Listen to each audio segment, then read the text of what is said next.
আমি তোকে তালাক দিব, তুই এক্ষুনি আমার বাড়ি থেকে যা। যদি তোমার মায়ের বুদ্ধি শুই না, তখন লোভে ফের আমার সাথে যেটা করলে না, দেখো টাকার লোভে তোমার কাল হইয়া দাঁড়াইবে। আরে আপনি তো মানাবে কলঙ্ক, মা হয়ে একটা মেয়ের সংসার কিভাবে ভাঙিয়ে দিলেন। আমি খালি একবার চাকরিটাতে ছেড়ে ভাই, এরপরে আইসা আমি তোমার আর ছোট হোটেল হয়ে যাবো।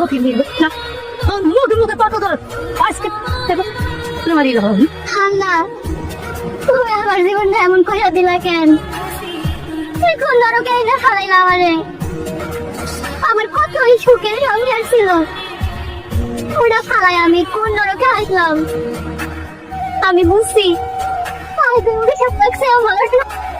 আপনার কিছু হয়নি তো? এখানে কিছু টাকা আছে, প্লিজ রাখো। অনেক টাকার মালিক, অনেক বড় হয়ে গেছে। কার কিনছস? মা কোম্পানি থেকে দিয়েছে। শুক্র আলহামদুলিল্লাহ। আমি কিন্তু তোর কথা রাখছি, তুই কইছস বিয়ের সাথে সাজবি না, কোনো আয়োজন করবি না, তাই কিন্তু আমি করছি। তোর সব কথা আমি রাখছি। কিন্তু দেখ সাথীবারে কি সুন্দর লাগতেছে।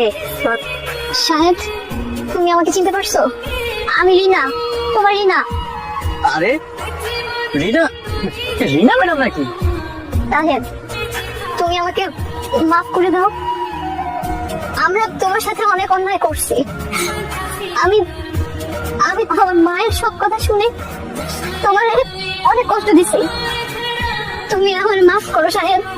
কি ব্যাপার ম্যাডাম, আপনি চুপচাপ কেন? আপনার কথায় তো গাছের পাখি সব উড়াল দেয়, বাড়িতে কেউ থাকতে পারে না, চিল্লাপাল্লা এত চিল্লাপাল্লা করেন, এখন মুখে কোনো পারছেন কেন? কথা কন না ম্যাডাম, কথা কন। আম্মা, আম্মা, আমি আপনাদের ছাইরা আর কোনোদিন কোথাও যাব না। আপনারা আমাকে গ্রহণ করেন আম্মা।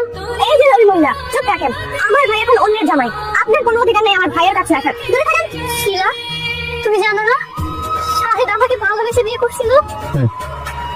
আর সেই ভালোবাসাটা তখনই কবর দেওয়া হয়েছে। আপনি এবং আপনার পরিবারের লোক